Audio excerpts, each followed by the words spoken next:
you so much, Laura, for the amazing and important subject, which really touched us all, and the great way of dealing with this too. Today, I want to talk to you about, not about me directly now, but I want to tell you about another amazing woman who's today in Idlib. Idlib is the last area out of the regime control where people can live not really freely, but at least out of what the regime can do for them directly.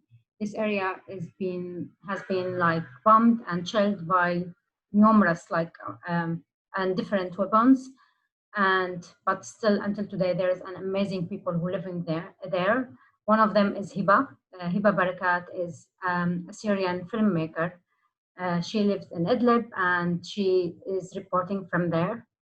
Hiba lost her brother a couple of years ago. Her brother was arrested by the Syrian regime, and after a while, her family learned that he was killed because of torture. Few months after that, her father was killed by an aircraft attack by the Syrian regime also. And at that time, Hiba was married and she was living in Turkey, and she couldn't be with her family in that situation. Few months later after that, Hiba and her husband decided to go their separate ways, and she was writing for some local newspaper, but then she felt that she wanted to be back to Syria. She wanted to be with her family, and that's how Hiba went back to Syria. She was, as I just mentioned, writing for a couple of newspaper, and then she felt that, like in our community in Syria, even before the revolution, usually people don't read, and with the war, with the difficult situation, people start to be more busy with their situation and what's happening, and they wanted to see more videos. They wanted to see stories by their eyes more than just reading. And for this, Hiba felt that maybe she should take another path in her journey, and she should start to film. And she felt from the first story she did that there is really an amazing way of telling the story, of even facing everyday challenge that she has as a woman and as a filmmaker. One of the stories that she shared with me and I saw before, and also she's very proud of it, that was the first story she did with local social media, and the story went out and got very attention from the locals. It was about a woman who was around 65 years old when Hiba did the story with her. This woman, her husband died when she was 24. She had children and she stayed with them her whole life. She wasn't able to get any education through the years, and in our community, some of the women they get married very early, and she was one of them. So she didn't know how to write or how to read, and when she became 63, she decided that she wanna learn how to write and how to read. And for Hiba, this was one of the inspiration that she got from the situation in Syria, although all the attacks and all the hard situation, but people still look for hope and look for a future for them. And why I'm telling you about Hiba, that was something very personal.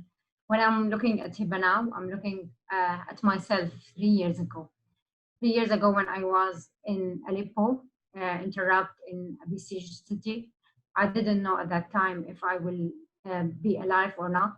The only thing I know that I have one camera. I can film so much stuff. I can try to tell the world what's happening in my city. Although there was so much difficulties, but I had so much belief. That belief, I got it from the early days of the Syrian Revolution in 2011, when I was just a student at Aleppo University doing economy and marketing. And that was in 2011. I was 21 years old. I tried to do all my best in the way of being part of my community and part of my country, and tried to stood against the regime and chant with alongside with so many people in Syria.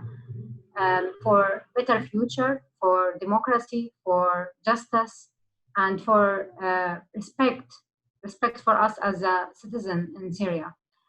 Uh, it was very hard, but at the same time, we had so much hope that we will not just be able to change the face of Syria and Syria, but also we will be able to change the whole world. The regime was facing the peaceful demonstration in Syria by arresting activists, by torturing them, and that was the only tool that they had to kind of like terrifying us. A few years later, the regime was supported by the Russian air forces. They start to use bomb and shell to kill the people who are living in an area out of the regime control. And that's where I was. That's where I met my husband, Hamza, who like we fell in love, and we were both believing in the importance of our rules as a Syrian people. I was filming, he was a doctor, so we lived together in a hospital. We tried to do everything we were able to do for our people, for our future. And I started to film day by day, just the things that was happening with me. For a while, I believed that the importance of my camera is to film other people, to tell the stories of the people who I'm living with. But then in one point, I felt that this life could be ended at any second. And in one way or another, I should turn this camera and film myself, film the things that I'm going through, the experience that I'm facing in this situation as a woman, and then as a new mom, and then as a filmmaker. I filmed so much material, and for 5 years, I was kind of like believed that the word and what I'm doing is something I know that it's very important, but at the same thing, it's not changing anything. In 2016, when Aleppo was besieged and we were inside, I was reporting for Channel 4 News, and it was something very important for me because for the first time I started to see how many people are watching this material. I'm not just like reporting for local like audience or people who they know the story, but also I'm reporting for people they may never heard about Syria. And Inside Aleppo was the series that I've done with the Channel 4 News. It got so many attention from politicians, people who are decision makers, and at the same time, I felt when I was inside Aleppo that all of these things is not changing anything. And I kind of like believed this when the only option for us was to leave our country. And for me and my husband Hamza and my first daughter Sama, it was something like we didn't want to believe. We wanted to stay in our country. We faced everything we faced, and we wanted just like to try to do something. And then the only option we have in the end of 2016 is to leave Syria, to leave Aleppo, the first place where we felt like we have a country, we have a small example of what a country means. And then we left with all the people who were in Aleppo. We were displaced out by the Russian and the Assad regime. And for a minute, I knew the importance of my work when I was inside, but I kind of like felt that there's no way of going or like pass over what we went through.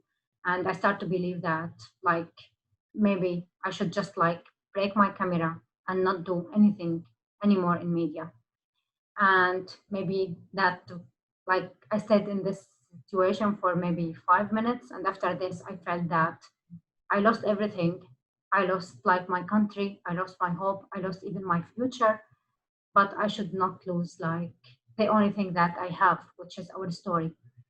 I stood and I did my first documentary, which called For Sama, and it was my experience through 5 years of love and war and death and suffering, but also like and hope, and believe that the only thing we have as a people is our stories. For Sama, as Daisy maybe just mentioned, like when won numerous awards all over the world. But what won for me was the Syrian people who believe that this is our story. What it won too was the importance of the story, of telling this story for people all over the world, people who may never like been to Syria or they don't know what's happening in Syria, or sometimes even they believe that refugees all over the world is something not good, or we should not even like host these refugees. And after they've seen this film, they start to understand this experience. It was something like very overwhelming for me when people looked at the film and seen the film and come to me with their tears saying like, what can we do? And we want to do something for Syria.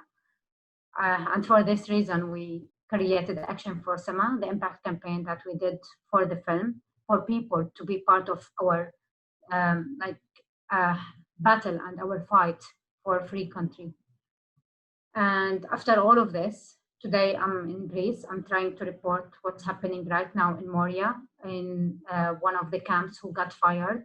There's over 13,000 people from refugees from Syria, from Afghanistan, from so many other countries who are now living in the street under like a very high temperature, and they don't know where to go because their camp got fired. They are displaced now again in Europe, in the country where they respect human being.